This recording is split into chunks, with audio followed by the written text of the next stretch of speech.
Hello friends, this video is created by Siddharth Upadhyay, founder and creator of PrepWings. Log on to www.prepwings.com for complete free course videos.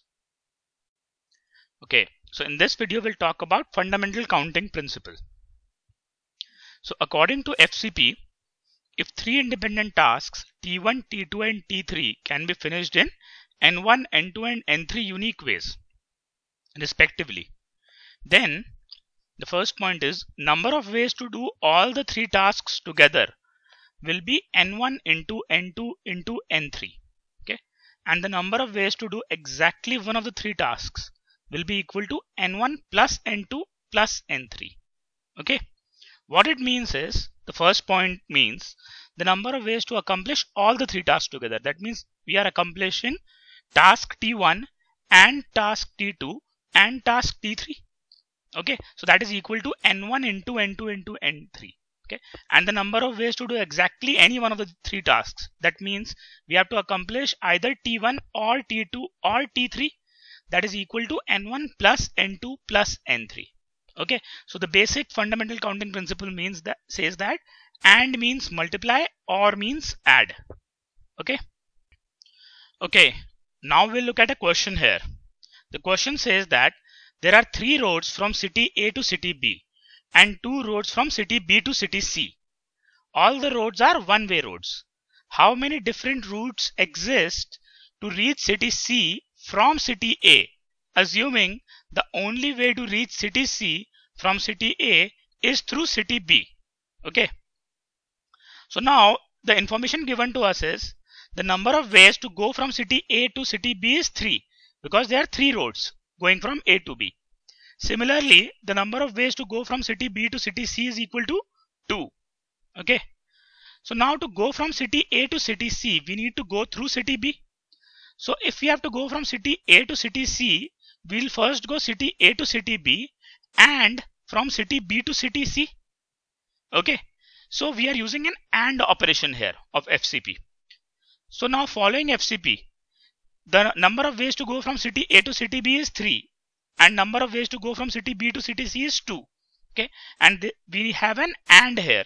So the number of ways to go from city A to city C will be 3 into 2, which is 6. Thus there are 6 routes to reach city C from city A. Now we'll look at another question.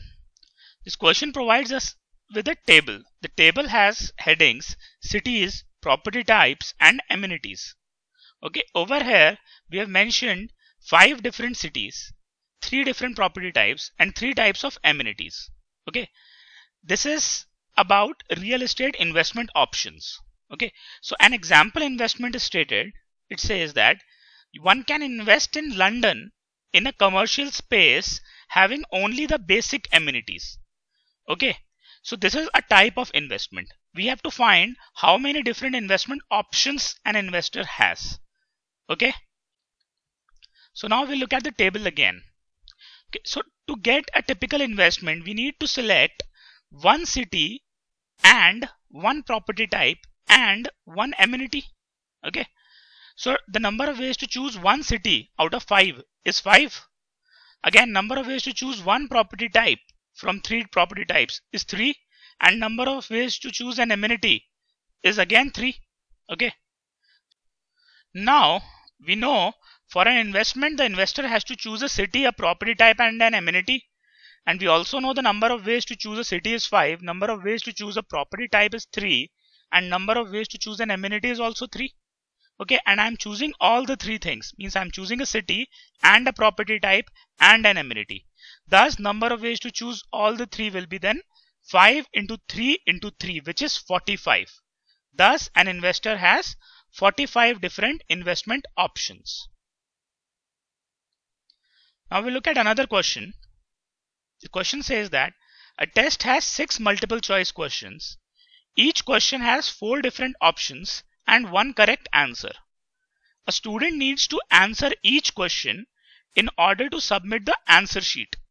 How many different answer sets a student can submit? Okay. So now each question has 4 options and the student has to answer all the questions. Okay.